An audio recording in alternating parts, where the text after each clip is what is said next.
നമസ്തേ. Tarot healing വിത്ത് കൃഷ്ണബിന്ദു എന്ന ചാനലിലേക്ക് എല്ലാവർക്കും സ്വാഗതം. നമ്മളിന്ന് നോക്കാൻ പോകുന്ന റീഡിങ്സ് നിങ്ങളുടെ വ്യക്തിയുടെ കറൻറ്റ് സിറ്റുവേഷൻസ്, അവരിപ്പോൾ എന്ത് എനർജിയിലൂടെയാണ് കടന്നു പോകുന്നതെന്നും നിങ്ങളോടുള്ള സ്നേഹത്തിൻ്റെ ആ ഒരു പൂർണ്ണമാകുന്ന ഫീലിങ്സ്, നിങ്ങളെ എത്രത്തോളം അവർ കണക്റ്റ് ചെയ്യുന്നുണ്ട്, അവരുടെ ഇമോഷണലി ഉള്ള നിങ്ങളോടുള്ളൊരു ഫീലിങ്സ് എന്താണ്, നിങ്ങളെക്കുറിച്ച് ഓർക്കുന്നുണ്ടെങ്കിൽ അവരെന്താണ് ഈ ഒരു ബന്ധത്തിൽ ചിന്തിക്കുന്നത്, അവർക്കുടെ നെക്സ്റ്റ് ആക്ഷൻ എന്തായിരിക്കും, ഇതൊക്കെയാണ് നമ്മൾ നോക്കുന്നത് കേട്ടോ. ഫസ്റ്റ് തന്നെ ഇതൊരു ജനറൽ റീഡിങ്സ് ആണ് കേട്ടോ. അപ്പം ഇത് നിങ്ങൾക്ക് റെസനേറ്റ് ആവണമെങ്കിൽ ലൈക്ക് ചെയ്ത് നിങ്ങൾ എനർജിയെ കണക്റ്റ് ചെയ്യണം. നിങ്ങളുടെ പ്രസൻസ് ഉണ്ടായാൽ മാത്രമാണ് നിങ്ങൾക്ക് റെസനേറ്റ് ആയിട്ട് ഒരു റീഡിങ്സ് ലഭിക്കത്തുള്ളൂ. പ്രാർത്ഥനയോടുകൂടി ഏത് പേഴ്സണെയാണോ നിങ്ങൾക്ക് ഈ റീഡിങ്സിലേക്ക് കണക്റ്റ് ചെയ്യേണ്ടത്, ആ വ്യക്തിയെ മനസ്സിൽ വിചാരിച്ച് 3 പ്രാവശ്യമെങ്കിൽ അവരുടെ പേര് പറഞ്ഞുകൊണ്ട് ലൈക്ക് ചെയ്ത് എനർജിയെ കണക്റ്റ് ചെയ്ത് റീഡിങ്സ് കാണാൻ ശ്രമിക്കുക. പേഴ്സണൽ റീഡിങ്സ് വേണമെന്നുള്ളവർ, പേഴ്സണൽ റീഡിങ്സിന് പേയ്മെൻ്റ് ഉണ്ട്, അതുകൊണ്ട് വേണമെന്നുള്ളവർ നിങ്ങൾക്ക് ഇഷ്ടമുള്ള ഒരു ടാറോ റീഡറിൽ നിന്ന് പേഴ്സണൽ റീഡിങ്സ് എടുക്കുക. നിങ്ങളുടെ റിലേഷനെ കുറിച്ചുള്ള പാസ്റ്റും പ്രസൻറ്റും ഫ്യൂച്ചറും എല്ലാം നിങ്ങൾക്ക് ക്ലാരിറ്റിയോട് കൂടി അറിയാനും നല്ലൊരു തീരുമാനം എടുക്കാനും, ഈ റിലേഷനിൽ നിൽക്കണോ അതോ ഇതിൽ നിന്ന് പുറത്തു പോകണോ എന്നൊക്കെ നിങ്ങൾക്ക് വ്യക്തമായ ഒരു തീരുമാനം എടുക്കാനൊക്കെ നിങ്ങളെ സഹായിക്കുന്നതായിരിക്കും. കൂടാതെ എൻ്റെ റീഡിങ്സ് റെസനേറ്റ് ആവുകയാണെങ്കിൽ, പോസിറ്റീവായിട്ട് ഫീൽ ചെയ്യുകയാണെങ്കിൽ ചാനൽ സബ്സ്ക്രൈബ് ചെയ്ത് സപ്പോർട്ട് ചെയ്യുകയും ചെയ്യണം കേട്ടോ.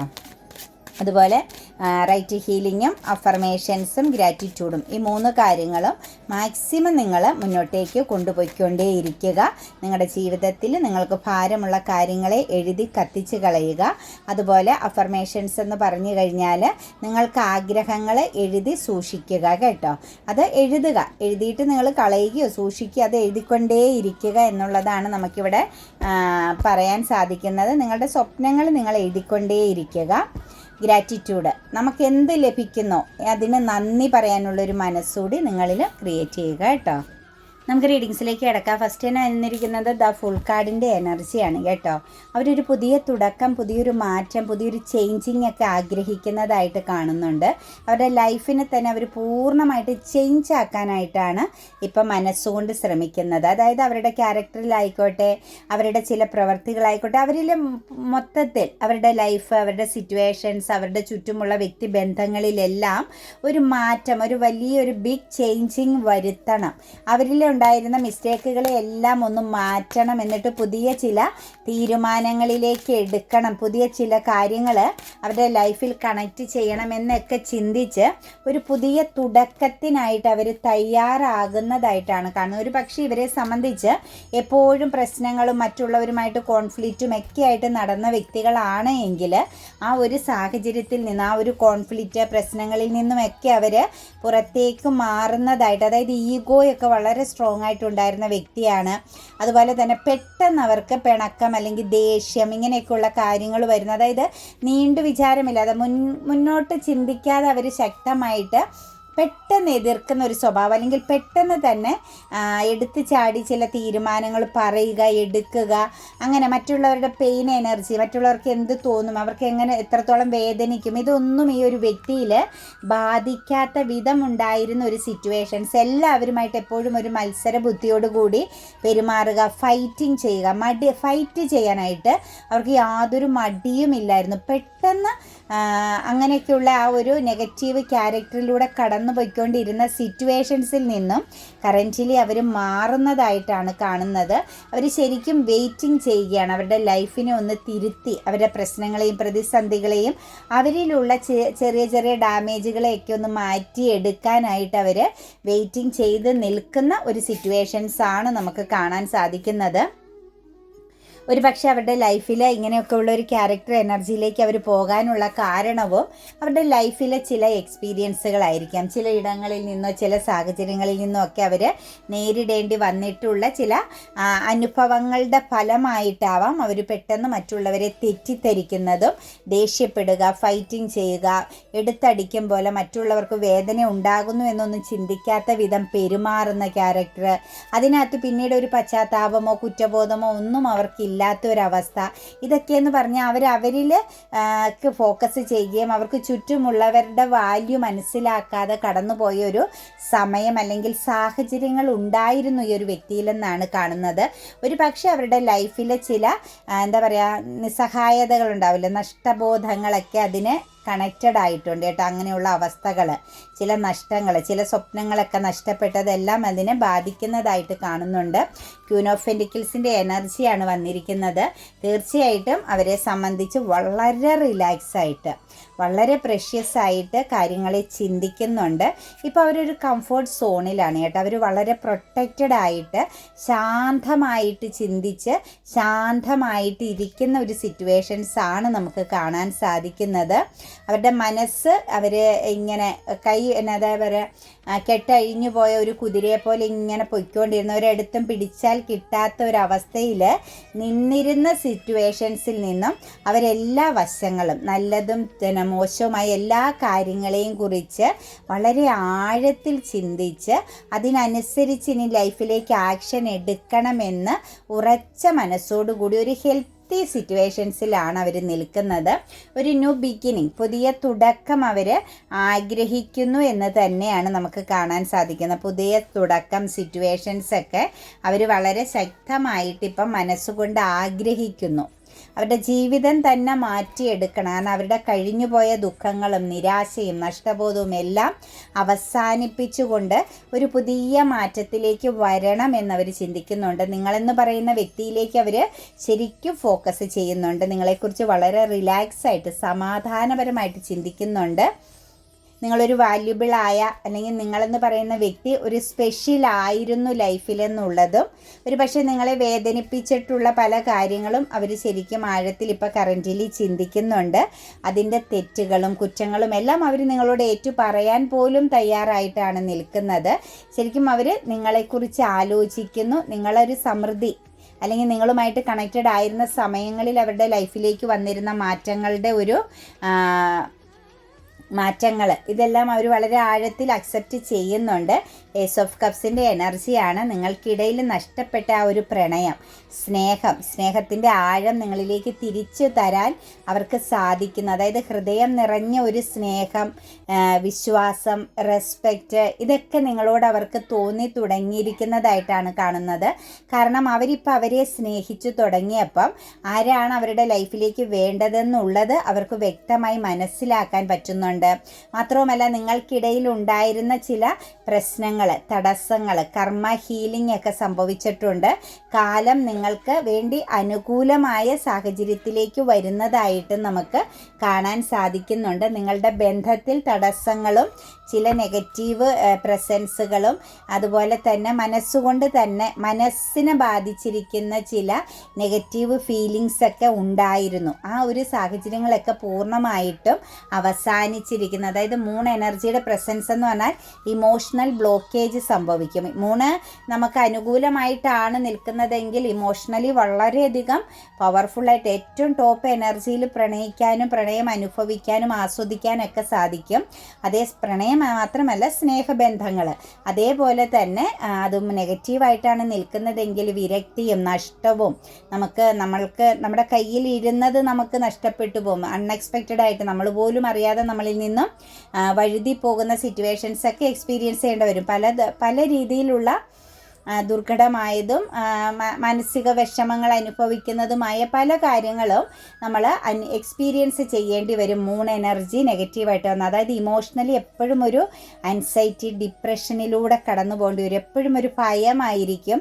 അതുപോലെ തന്നെ സംശയം, വിശ്വാസക്കേട് പെട്ടെന്ന് ബാധിക്കുന്നതൊക്കെ മൂണിൻ്റെ നെഗറ്റീവ് പ്രസൻസിലൂടെയാണ്. എന്ന് പറഞ്ഞാൽ ഒരു മാസത്തിൽ തന്നെ മൂൺ എനർജിയിൽ നമുക്ക് പൗർണമിയും അമാവാസി എന്ന് പറഞ്ഞ പോലെ കയറ്റവും ഇറക്കവും ഈ ഒരു എനർജിയിൽ ഉണ്ടാകും. എല്ലാ മാസവും അതിങ്ങനെ കണക്റ്റ് ചെയ്ത് പോകുന്ന അനുസരിച്ച് ഒരു ദിവസം മനസ്സ് വളരെ ഹാപ്പി ആണെങ്കിൽ പിറ്റേ ദിവസം മനസ്സ് വളരെയധികം ലോസ് എനർജിയിലേക്ക്, ഒരു ഭയങ്കരമായ നഷ്ടത്തിലേക്കും ഇരുൾമയിലേക്കും നമ്മൾ പോയി വീഴുന്നു. അതായത് ഇന്നിപ്പം നമുക്ക് തോന്നുവാണ് ആ വ്യക്തി ഏറ്റവും നല്ലതാണ്, എനിക്ക് ഏറ്റവും പ്രഷ്യസ് ആണ്, എനിക്ക് ആ വ്യക്തി ഇല്ലാതെ പറ്റില്ല എന്ന്. നാളെ നമുക്കത് നേരെ തിരിച്ച് ആ വ്യക്തിയുടെ ഒരു നെഗറ്റീവ് വശങ്ങളെക്കുറിച്ച് ചിന്തിക്കുന്നു എന്ന് പറഞ്ഞതുപോലെയാണ് ഇമോഷണലി നമ്മളെ ഭയങ്കരമായിട്ട് ബ്ലാക്ക്മെയിൽ ചെയ്യുന്ന ഒരു എനർജിയാണ് മൂൺ എനർജിയുടെ പ്രസൻസ്. അത് ശരിക്കും നിങ്ങളുടെ ബന്ധത്തിൽ ഉണ്ടായിരുന്നു, വളരെ സ്ട്രോങ് ആയിട്ട് നിങ്ങളുടെ റിലേഷനിൽ ബാധിച്ചിരുന്നതായിട്ടാണ് കാണുന്നത്. അത് നിങ്ങളെ സംബന്ധിച്ച് ഏസ് ഓഫ് കപ്സ്, അതായത് ഇപ്പോൾ അത് മാറി ഒരു അൺകണ്ടീഷണലായിട്ട്, അതായത് തടഞ്ഞു വെക്കാൻ, പിടിച്ചു നിർത്താൻ പറ്റാത്ത വിധം നിങ്ങളോടുള്ള സ്നേഹത്തിൻ്റെ ആഴം അവരിലേക്ക് അവരിങ്ങനെ കണക്റ്റ് ചെയ്യുന്നതായിട്ടാണ് കാണാൻ സാധിക്കുന്നത്. ഒരു പക്ഷേ സെപ്പറേറ്റഡ് ആയിട്ട് നിൽക്കുന്ന വ്യക്തികളെ സംബന്ധിച്ച് നിങ്ങൾക്ക് വേണ്ടിയിട്ട് മറ്റാരോടൊക്കെയോ അവർ സംസാരിക്കുന്നുണ്ട്, നിങ്ങളുടെ മൂല്യം അവർ പറയുന്നുണ്ട്, നിങ്ങൾക്ക് വേണ്ടിയിട്ട് അവർ എന്ത് ആക്ഷനും എടുക്കാൻ തയ്യാറാണ് എന്നുള്ളതും നമുക്കിതിനകത്ത് കാണാൻ സാധിക്കുന്നുണ്ട്. ഒരു പക്ഷേ മാര്യേജ് എനർജിക്കൊക്കെ വേണ്ടി കാത്തിരിക്കുന്ന വ്യക്തികളെ സംബന്ധിച്ച് അതിനെക്കുറിച്ചുള്ളൊരു കമ്മ്യൂണിക്കേഷൻ നിങ്ങൾക്ക് വേണ്ടിയിട്ട് അവരുടെ ഇടയിൽ സംസാരിക്കപ്പെടുന്നുണ്ട്. പക്ഷേ എഫോർട്ടാണ് കേട്ടോ, കുറച്ച് സമയമെടുക്കും, കുറച്ച് റിസ്ക്കാണ് വിവാഹം പോലുള്ളൊരു എനർജിയിലേക്ക് ഈ ബന്ധം എത്തിച്ചേരണമെങ്കിൽ. പക്ഷേ നിങ്ങൾക്ക് വേണ്ടിയിട്ട് മറ്റാരൊക്കെയോ നിങ്ങൾക്ക് എതിരായിട്ട് നിൽക്കുമ്പോഴും നിങ്ങളുടെ പേഴ്സൺ നിങ്ങൾക്ക് വേണ്ടി സംസാരിക്കുന്നുണ്ട്. അവരുടെ വാക്കുകളും പ്രവൃത്തികളും നിങ്ങൾക്ക് വേണ്ടിയിട്ടുള്ള വാദങ്ങളുമാണ് മുന്നിൽ നിൽക്കുന്നത്. മറ്റുള്ളവരെ അവർക്ക് എന്താ പറയുക, അവരുടെ വാക്കുകളേക്കാൾ ഒരുപിടി മുന്നിലാണ് നിങ്ങൾക്ക് വേണ്ടി സംസാരിക്കുന്ന നിങ്ങളുടെ വ്യക്തിയുടെ വാക്കുകളെന്ന് കാണാൻ സാധിക്കുന്നുണ്ട്. അതുപോലെ തന്നെ എക്സ്ട്രാ മാരിറ്റൽ അഫെയർ ആയിക്കോട്ടെ, മാര്യേജ് എനർജി ആയിക്കോട്ടെ, സെപ്പറേറ്റഡ് ആയിട്ട് നിൽക്കുന്ന വ്യക്തികൾക്ക് ഒരു സെക്കൻഡ് ചാൻസിനുള്ള സിറ്റുവേഷൻസുകളും അവർ ക്രിയേറ്റ് ചെയ്യുന്നുണ്ട്. നിങ്ങളിലേക്ക് വന്നു ചേരാൻ വേണ്ടിയിട്ട് നിങ്ങളെക്കുറിച്ച് ആഴത്തിൽ അറിയാൻ ശ്രമിക്കുന്നുണ്ട്, മറ്റാരോടൊക്കെയോ നിങ്ങളെക്കുറിച്ച് ആഴത്തിൽ ചോദിച്ചറിയുന്നുണ്ട്. അതുപോലെ തന്നെ നിങ്ങൾ ആ വ്യക്തിക്ക് വേണ്ടി വെയിറ്റിംഗ് ആണ്, കാത്തിരിക്കുന്നു എന്നുള്ളതും ഈ പേഴ്സൺ മനസ്സിലാക്കുന്നുണ്ട്. പക്ഷേ നിങ്ങളിൽ എത്തിച്ചേരുക എന്നത് കുറച്ച് റിസ്ക് ആയിട്ടാണ് കാണുന്നത്. കാരണം ഒരു എഫോർട്ടിങ് ആണ്, അത് ഒരു പൂർണ്ണതയിൽ എത്തണമെങ്കിൽ ഒരു പക്ഷേ നിങ്ങൾക്കിടയിൽ ശക്തമാകുന്ന ഒരു ബൗണ്ടറി ഉണ്ട് എന്ന് തന്നെ കാണുന്നുണ്ട്. അതുപോലെ തന്നെ അൺകണ്ടീഷണൽ ആണ് കേട്ടോ. ഈ ഒരു വ്യക്തിയുടെ സ്നേഹം ഈ വ്യക്തി ഹൈഡ് ചെയ്യുന്ന ഒരു പേഴ്സണാലിറ്റിയും കൂടിയുണ്ട്. നിങ്ങളോടുള്ള സ്നേഹമെന്ന് പറയുന്നത് വളരെ സത്യസന്ധവും ആത്മാർത്ഥവും പൂർണ്ണതയുള്ളതുമാണ്. നിങ്ങളെന്ന് പറയുന്ന വ്യക്തിയെക്കുറിച്ച് ആ പേഴ്സൺ എപ്പോഴും ചിന്തിക്കുന്നുണ്ട്. പക്ഷെ ചിന്തിക്കുന്നതിനപ്പുറത്തേക്ക് അവർക്ക് കുറച്ച് ഈഗോ എനർജി ഉണ്ട്. അതായത് നിങ്ങളോടത് പറയാൻ അല്ലെങ്കിൽ നിങ്ങളിലേക്ക് അത് പ്രകടിപ്പിക്കാൻ അവർക്ക് ഭയങ്കര ബുദ്ധിമുട്ടാണ്. അവരത് ഉൾവലിഞ്ഞ് നിൽക്കുന്ന, അവരുടെ ഉള്ളിൽ അത് ഒതുക്കി ഹൈഡ് ചെയ്ത് പിടിച്ച് നിർത്തുന്നതായിട്ടാണ് നമുക്ക് കാണാൻ സാധിക്കുന്നത്. കാരണം ഈഗോയാണ് കേട്ടോ. പിന്നെ കുറച്ചൊക്കെ നമുക്ക് നോക്കുമ്പം നിങ്ങളിലേക്ക് വന്ന് ചേരാൻ പറ്റാത്ത തരത്തിലുള്ള തടസ്സങ്ങളുണ്ട് അവരുടെ ലൈഫിലും നിങ്ങളുടെ ലൈഫിലെയും കണക്റ്റ് ചെയ്യുമ്പോൾ. ശരിക്കും റിസ്ക് എടുക്കണം. നിങ്ങളുമായിട്ടുള്ള ബന്ധം അവർക്ക് മുന്നോട്ടേക്ക് കൊണ്ടുപോകണമെങ്കിൽ റിസ്ക് എടുക്കണം എന്നുള്ളതാണ് കാണാൻ സാധിക്കുന്നത്. കൂടാതെ തന്നെ റിസ്ക് എടുക്കണം എന്നതുകൂടാതെ തന്നെ ഇതിനകത്ത് പറയാൻ പറ്റുന്നത് നിങ്ങൾക്കിടയിൽ ഒരു ബൗണ്ടറി ഉണ്ട്. ഒരു പക്ഷേ നിങ്ങളറിയാതെ നിങ്ങളാൽ തീർക്കപ്പെട്ട ചില ബൗണ്ടറികളുണ്ട്. നിങ്ങൾ ആ വ്യക്തിക്ക് വേണ്ടിയിട്ട് സ്റ്റിൽ വെയിറ്റിംഗ് ആണ്, കാത്ത് നിൽക്കുന്നുണ്ടെങ്കിലും നിങ്ങളെ കണക്റ്റ് ചെയ്ത് തന്നെ ചില ബൗണ്ടറികൾ അവർക്ക് നിങ്ങളിലേക്ക് വരാൻ പറ്റാത്തതായിട്ടുണ്ട്. ആ എനർജിയിൽ നോക്കുമ്പോൾ ഒരുപക്ഷെ നിങ്ങൾ മാര്യേജും ഫാമിലി ലൈഫും ഉള്ള വ്യക്തികളാവാം. അതല്ലെങ്കിൽ അതിനെപ്പോലെ തന്നെ കണക്റ്റഡ് ആയിട്ട് നിങ്ങളിലേക്ക് ആ വ്യക്തിക്ക് വന്നു ചേരാൻ പറ്റാത്ത വിധമുള്ള ചില തടസ്സങ്ങൾ, സാമ്പത്തികപരമായിട്ടുള്ള ചില കാര്യങ്ങളൊക്കെ നിങ്ങൾക്കിടയിൽ കണക്റ്റ് ചെയ്യപ്പെട്ടിട്ടുണ്ട്. അതെല്ലാം ഈ ഒരു ബന്ധത്തിന് ഒരു തടസ്സം പോലെയാണ് കാണാൻ സാധിക്കുന്നത് കേട്ടോ. അപ്പം നിങ്ങളിലും തടസ്സം കാണുന്നുണ്ട്. നിങ്ങളിലേക്ക് ആ പേഴ്സണ് വന്ന് ചേരാൻ പറ്റാത്ത വിധമെന്നുള്ളതാണ് കാണുന്നത്. 3 ഓഫ് സോഴ്സിൻ്റെ എനർജിയാണ്. ശരിക്കും ശക്തമായിട്ട് പെയിൻ അനുഭവിക്കുന്നു. ഒരുപാട് വേദനയിലൂടെ തന്നെയാണ് അവർ കടന്നു പോകുന്നത്. ആ ഒരു വേദനയുടെ കാരണം നിങ്ങളെ റിജക്റ്റ് ചെയ്തൊരു സിറ്റുവേഷൻസ് ഈ ബന്ധത്തിലുണ്ട്. എപ്പോഴേക്കോ നിങ്ങളെ ആ വ്യക്തി ശക്തമായിട്ട് റിജക്റ്റ് ചെയ്തു, നിങ്ങളിൽ പൂർണ്ണതയില്ല എന്ന് നിങ്ങളോട് വ്യക്തമായി പറഞ്ഞ് അല്ലെങ്കിൽ നിങ്ങളെ വേദനിപ്പിച്ച് നിങ്ങളുടെ ഇമോഷൻസിനെ, നിങ്ങൾ കൊടുത്തിരുന്ന സ്നേഹത്തിനെ ആ വ്യക്തി മറ്റൊരു സാഹചര്യം, തേർഡ് പാർട്ടി പ്രസൻസിലേക്ക് ഫോക്കസ് ചെയ്യാൻ വേണ്ടി റിജക്റ്റ് ചെയ്തതായിട്ട് കാണുന്നുണ്ട്. അതും ഇതിനകത്ത് ഇപ്പോൾ അവരൊരു ഹാർട്ട് ബ്രോക്കൺ, അവർ വിലപിക്കുന്ന അല്ലെങ്കിൽ അത് ഓർത്ത് അവർ വളരെയധികം ദുഃഖിക്കുന്ന സിറ്റുവേഷൻസ് കാണുന്നുണ്ട്. ചില എനർജികളിൽ തേർഡ് പാർട്ടി എന്ന് പറയുന്ന ഫ്രണ്ട്ഷിപ്പാണ് കേട്ടോ. സൗഹൃദം, നല്ല അടുപ്പമുണ്ടായിരുന്ന ചില വ്യക്തികളുടെ വാക്കുകൾക്കോ അവരോട് തോന്നിയ അവരോടൊപ്പം ടൈം സ്പെൻഡ് ചെയ്യണമെന്ന് തോന്നിയ ചില നിമിഷങ്ങളോ ആണ് നിങ്ങൾക്കിടയിൽ സെപ്പറേഷന് കാരണമായത്. അതെല്ലാം ഈ വ്യക്തിയിൽ ശക്തമാകുന്ന കുറ്റബോധം തോന്നിപ്പിക്കുകയും അവരിപ്പോൾ വല്ലാതെ ഒരു ഹാർട്ട് ബ്രോക്കൺ, അതായത് പറയാനും പറ്റുന്നില്ല, എന്നാൽ അവർക്ക് സാഹചര്യത്തിന് അതിജീവിക്കാനും പറ്റുന്നില്ലാത്ത ഒരു അവസ്ഥയിലൂടെ കടന്നു പോകുന്നതായിട്ടാണ് കാണുന്നത്. നൈറ്റ് ഓഫ് വൺസിൻ്റെ എനർജി വന്നിട്ടുണ്ട്. വളരെ ഫാസ്റ്റായിട്ട് അവർ ആഗ്രഹിക്കുന്നുണ്ട് കേട്ടോ, നിങ്ങളിലേക്ക് തിരിച്ചു വരണം. ഒരു പുതിയ തുടക്കം, ഞാൻ പറഞ്ഞില്ലേ, അവരൊരു പുതിയ തുടക്കത്തിന് തയ്യാറാണ്. മൊത്തത്തിൽ അവരുടെ ജീവിതത്തെ ഒന്ന് ക്ലിയർ ചെയ്യണം, ഒരു ക്ലാരിറ്റി വരുത്തണം, മാറ്റണം. ഇപ്പം നിൽക്കുന്ന അല്ലെങ്കിൽ ഇന്നലകൾ വരെ അവരെന്താണോ എക്സ്പീരിയൻസ് ചെയ്തത് അവിടെ നിന്നും അവർക്ക് ചേഞ്ച് ആയേ പറ്റൂ എന്ന് തന്നെ അവർ വ്യക്തമായിട്ട് തീരുമാനമെടുക്കുന്നുണ്ട്. അതുപോലെ പാസ്റ്റിലെ ചില കാര്യങ്ങളെ അവർക്ക് തിരിച്ച് കിട്ടുകയും ചെയ്യണം, തിരിച്ചു പിടിക്കും, അത് ഫ്യൂച്ചറിലേക്ക് ഞാൻ കൊണ്ടുചെന്ന് എത്തിക്കുമെന്നുള്ള ഒരു ദൃഢനിശ്ചയവും ഇവരുടെ മനസ്സിൽ സ്ട്രോങ് ആയിട്ട് എടുക്കുന്നുണ്ട്. ഒരു പ്രതിജ്ഞാബദ്ധത, ഒരു മാനിഫെസ്റ്റേഷൻ എനർജിയൊക്കെ അവരിൽ കണക്റ്റഡ് ആകുന്നുണ്ട്. പ്രഷ്യസ്നെസ്, ഒരു എന്താ പറയുക, ഒരു ഗാർഡിയൻ എനർജിയിൽ ഒരു മെച്യൂരിറ്റിയോട് കൂടി കാര്യങ്ങളെ കാണുന്നുണ്ട്. ഇവരിലെ ഈഗോ, ഞാൻ പറഞ്ഞില്ലേ, ഈഗോയാണ് കൂടുതലും ഇമോഷൻസിന് ഇവർ ഹൈഡ് ചെയ്യുന്നത്. ഇവരുടെ സ്നേഹം ഇവർക്ക് പ്രകടിപ്പിക്കുമ്പോൾ അവർക്ക് എന്തോ വലിയ കുറച്ചിൽ പോലെയാണ്. അല്ലെങ്കിൽ എനിക്ക് സ്നേഹം വേണം, എനിക്ക് നിങ്ങളെ താല്പര്യമാണ്, നിങ്ങളോടൊപ്പം മുന്നോട്ടേക്ക് പോകണമെന്നൊക്കെ പറയാൻ ഇവർക്ക് ഭയങ്കരമായൊരു മടുപ്പ് അല്ലെങ്കിൽ എന്തോ ഒരു ജാള്യത ഫീൽ ചെയ്യിക്കുന്ന ഒരു ക്യാരക്ടർ ഇവരിലുണ്ട്.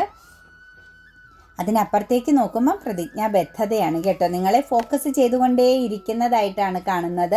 പിന്നെ ഇവരുടെ ഫാമിലിക്കിടയിൽ എന്തൊക്കെയോ പ്രശ്നങ്ങൾ ഈ വ്യക്തി നേരിടുന്നുണ്ട് കേട്ടോ, ഇമോഷണൽ പരമായിട്ട്. അത് പക്ഷേ ഈ വ്യക്തിയുടെ മൂത്ത സഹോദര സ്ഥാനത്തുള്ള വ്യക്തികളുമായിട്ടാവാം, അതല്ലെങ്കിൽ ഫാദർ എനർജിയെ പോലുള്ള എനർജിയെ കണക്ട് ചെയ്താവാം. എന്താണെങ്കിലും ശക്തമാകുന്ന ചില പ്രശ്നങ്ങൾ, ഫൈറ്റിങ്ങുകൾ, അത് സാമ്പത്തികപരമായിട്ടും നേരിടുന്നുണ്ട്, അല്ലാത്ത കാര്യങ്ങളിലും എല്ലാം ഇവർ നേരിടുന്നതായിട്ട് കാണുന്നുണ്ട്. അതൊക്കെ ഇവരെ സംബന്ധിച്ചൊരു ഇംബാലൻസിങ് എനർജിയാണ്. ഇവരുടെ ജീവിതത്തിന് ഇവർക്ക് തന്നെ ഒരു അസ്വസ്ഥത അല്ലെങ്കിൽ അസംതൃപ്തി ഫീൽ ചെയ്യിക്കുന്നു. അത് തന്നെ ഇവരുടെ ലൈഫിലേക്ക് മറ്റെല്ലാത്തിനോടും ഒരു മടുപ്പ് തോന്നിക്കുന്നു. അപ്പോൾ അവരുടെ ഫാമിലിക്കുള്ളിൽ അവർ നേരിടുന്ന ചില നെഗറ്റീവാകുന്ന സാഹചര്യങ്ങൾ, എക്സ്പീരിയൻസുകൾ അവർക്ക് അവരുടേതാകുന്ന ജീവിതത്തിൽ സുഖം, സന്തോഷം, സ്നേഹം, സാന്നിധ്യം, ഇതിനെല്ലാം അവർ മടുപ്പോടുകൂടി അല്ലെങ്കിൽ വേണ്ട എന്ന് ചിന്തിക്കുന്ന, അല്ലെങ്കിൽ ഇതൊന്നും ബാലൻസ് ചെയ്ത് കൊണ്ടുപോകാൻ പറ്റില്ല എന്ന് ചിന്തിക്കുന്ന സിറ്റുവേഷൻസിലേക്ക് മാറുന്നതായിട്ടാണ് കാണാൻ സാധിക്കുന്നത് കേട്ടോ. അപ്പോൾ അതിനോടൊക്കെ ഒരു മടുപ്പ് തോന്നുമ്പോൾ എല്ലാം അവസാനിപ്പിച്ച് കളയാം എന്ന് ചിന്തിക്കുന്നത്, അതായത് ഒന്നും വേണ്ട, ഞാൻ എലോൺ എനർജിയിൽ മതി, ഞാനിപ്പോൾ എങ്ങനെയാണോ പോകുന്നത് അങ്ങനെ മതി എന്നുള്ളൊരു തീരുമാനത്തിലേക്ക് മനസ്സ് കൊണ്ടുചെന്ന് എത്തിക്കുന്നുണ്ട്.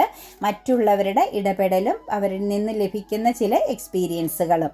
അതുപോലെ 5 ഓഫ് കപ്സിൻ്റെ എനർജിയാണ് നിങ്ങളുടെ സ്നേഹം, നിങ്ങളുടെ പ്രണയം, അത് നഷ്ടപ്പെടുത്തിയതിൽ, അതിൻ്റെ മുന്നിൽ ഇവർ ബ്ലോക്ക് ചെയ്തതിൽ, അല്ലെങ്കിൽ ബൗണ്ടറി ഇട്ടതിൽ, അല്ലെങ്കിൽ നിങ്ങളുടെ സ്നേഹത്തിന് അവർ നെഗറ്റീവായിട്ട് കണ്ടതിൽ തീർച്ചയായിട്ടും ഈ ഒരു പേഴ്സൺ ഇപ്പം നിരാശപ്പെടുന്നു, വേദനിക്കുന്നതായിട്ടാണ് കാണുന്നത്. അതായത് മാനസികപരമാകുന്ന ചില പെയിനുകൾ എക്സ്പീരിയൻസ് ചെയ്യുന്നു, അതായത് ഒരു നഷ്ടബോധത്തോടു കൂടി നിൽക്കുന്നു എന്ന് തന്നെയാണ് കാണാൻ സാധിക്കുന്നത്. കിങ് ഓഫ് കപ്സിൻ്റെ എനർജിയാണ് നെക്സ്റ്റ് വന്നിരിക്കുന്നത്. അവർ ഇടയ്ക്കൊക്കെ ഇങ്ങനെ ആലോചിക്കുമ്പോൾ ചെറിയ രീതിയിലൊക്കെ അവരിങ്ങനെ കണ്ണുകൾ അടച്ചിരുന്ന് ധ്യാനിക്കുമ്പോൾ അവരിങ്ങനെ അവരുടെ ജീവിതത്തെക്കുറിച്ച് പാസ്റ്റും പ്രസൻറ്റും ഫ്യൂച്ചറും ഒക്കെ ഇങ്ങനെ ചിന്തിക്കുമ്പം നിങ്ങളിലേക്ക് വരണം, നിങ്ങൾക്കൊരു കപ്പ് ഓഫ് ലവ് നൽകണം, നിങ്ങൾക്ക് അതിനുള്ള അർഹതയുണ്ട്. അവരുടെ ജീവിതത്തിൽ തേർഡ് പാർട്ടി പ്രസൻസ് ഉണ്ട് കേട്ടോ. മറ്റൊരു സാഹചര്യം അവരെ ഇങ്ങനെ പിന്തുടരുന്നുണ്ട്, അവരെ വിടാതെ മുറുകെ പിടിക്കുന്നുണ്ട്. ആ സിറ്റുവേഷൻസിൽ നിന്നും നിങ്ങളിലേക്ക് പൂർണ്ണമായും വരണമെന്ന് ഈ ഒരു വ്യക്തി ആഗ്രഹിക്കുന്നു എന്നുള്ളതാണ് കാണാൻ സാധിക്കുന്നത്. അതുപോലെ തന്നെ നമുക്കിവിടെ പറയാൻ സാധിക്കുന്നത് അവരുടെ സ്വപ്നങ്ങൾ, അവരുടെ ഉറക്കം കെടുത്തുന്നത് അവരുടെ ഫിനാൻഷ്യൽ സ്റ്റാറ്റസ്, അത് അവർക്കൊന്ന് ഉയർത്തിയെടുക്കണം. അവർക്കൊരു പ്രൗഡാകുന്ന, അവരാഗ്രഹിക്കുന്ന ഒരു പൊസിഷനിൽ എത്തണമെന്നത് അവർ വല്ലാതെ ആഗ്രഹിക്കുന്നുണ്ട്. പിന്നെ ഇതിനകത്തൊരു ഫെമിനിയൻ എനർജി, ഒരു ലേഡി പ്രസൻസ്, ഒരു പക്ഷേ അവരുടെ കരിയർ മേഖലയിലാവാം, അല്ലെങ്കിൽ അവരോടൊത്ത് സൗഹൃദം, പ്രണയം സ്ഥാപിച്ച് നിൽക്കുന്ന ഒരു ലേഡി പ്രസൻസിൻ്റെ നെഗറ്റീവ് എനർജി, നെഗറ്റീവ് ഊർജം ഇവരെ ശരിക്കും ബന്ധനത്തിലാക്കി വെച്ചിട്ടുണ്ട് കേട്ടോ. അത് അവർ മനസ്സിലാക്കുന്നുണ്ട്, അത് അവരുടെ ഉറക്കം കെടുത്തുന്നുണ്ട്. പിന്നെ ഇവരുടെ എനർജിയിലേക്ക് നോക്കുമ്പോൾ മദർ എനർജിയുടെ പ്രസൻസ് അവരെ വല്ലാതെ വേദനിപ്പിക്കുന്നുണ്ട്. മദറിൻ്റെ ആ ഒരു സാന്നിധ്യത്തിൻ്റെ ഒരു പക്ഷേ ഇമോഷണലി ഒരു എന്തെങ്കിലും അകൽച്ചയായിരിക്കാം, അല്ലെങ്കിൽ മദർ അനുഭവിക്കുന്ന പെയിനായിരിക്കാം, ഇവരെക്കുറിച്ചുള്ള ചിന്തകളിൽ ആ മദറിൻ്റെ എനർജിയിലൂടെ കടന്നു പോകുന്ന ചില പെയിനുകളായിരിക്കാം ഇവരെ സംബന്ധിച്ച് ഇവർക്ക് എപ്പോഴും ഒരു ഇമോഷണൽ ലോസ് ഫീൽ ചെയ്യുന്നുണ്ട് മദറിനെ കണക്ട് ചെയ്യുമ്പോൾ. അതായത് മദർ ഓറിയൻറ്റഡ് ആയ ഒരു പേഴ്സൺ ആണ് എന്ന് നമുക്ക് പറയേണ്ടി വരും കേട്ടോ. അവരെപ്പോഴും മദർ എനർജിയുടെ സാന്നിധ്യം ആഗ്രഹിക്കുന്ന, അല്ലെങ്കിൽ ആ ഒരു മദർ എനർജിയോട് ചേർന്നിരിക്കാൻ ഇഷ്ടപ്പെടുന്ന ഒരു ക്യാരക്ടർ കൂടി ആയിട്ടാണ് കാണാൻ സാധിക്കുന്നത്. ഇതിനകത്തൊരു ഫെമിനിയൻ എനർജി ഉണ്ട്. അവരെ മൊത്തത്തിൽ ഇങ്ങനെ ട്രാപ്പിലാക്കി, അല്ലെങ്കിൽ അവരിങ്ങനെ അവർക്ക് അനങ്ങാൻ പറ്റാത്ത വിധം എപ്പോഴും അവരെ ഫോക്കസ് ചെയ്തുകൊണ്ട് നിൽക്കുന്നത് കേട്ടോ. ആ ഒരു എനർജി അവരെ ഉറക്കം കെടുത്തുന്നുണ്ട്. അവരുടെ കോൺഫിഡൻസ്, അവർക്ക് മുന്നോട്ടേക്കുള്ള ചില തീരുമാനങ്ങൾക്ക് ബ്ലോക്കേജ് വരുത്തുന്നുണ്ട്. പക്ഷെ അവരുടെ ഉള്ളിൽ എപ്പോഴും ഒരു ഇൻഡിസിഷൻ എനർജിയാണ്. എപ്പോഴും പാസ്റ്റിലേക്ക് നോക്കുമ്പോഴും അവർക്കൊരു സ്ട്രോങ് തീരുമാനമെടുക്കാനുള്ള ഒരു വിൽ പവർ എനർജി വരുന്നില്ല. അതാണ് അവരെ സംബന്ധിച്ച് മറ്റുള്ളവർക്ക് അവരെ ചൂഷണം ചെയ്യാൻ പറ്റുന്നത്. അതായത് ഇവർക്ക് ഒരു ഉറച്ച തീരുമാനമില്ല എൻ്റെ ജീവിതത്തിൽ എന്താണ് വേണ്ടത്, എന്താണ് വേണ്ടാത്തത് എന്നുള്ളത്. അതിൻ്റെ കാരണം മൂൺ എനർജിയുടെ പ്രസൻസ് ആണ്. ഇമോഷണൽ ലോസ് തന്നെയാണ് കേട്ടോ. ഇമോഷണലി ലോസ് വന്നു കഴിയുമ്പോൾ, അല്ലെങ്കിൽ ഇമോഷണൽ ബാലൻസ് ഇല്ലെങ്കിൽ നമുക്ക് ആർക്കാണെങ്കിലും നമ്മുടെ ജീവിതത്തിൽ ഒരു ക്ലാരിറ്റി ഉണ്ടാവില്ല. ഒരു ഉറച്ച തീരുമാനം എടുക്കാൻ സാധിക്കാതെ നമ്മൾ പതറി നിൽക്കുന്ന ഒരു സാഹചര്യം ഉണ്ടാകും. അതാണ് നമുക്കിവിടെ കാണാൻ സാധിക്കുന്നത് കേട്ടോ.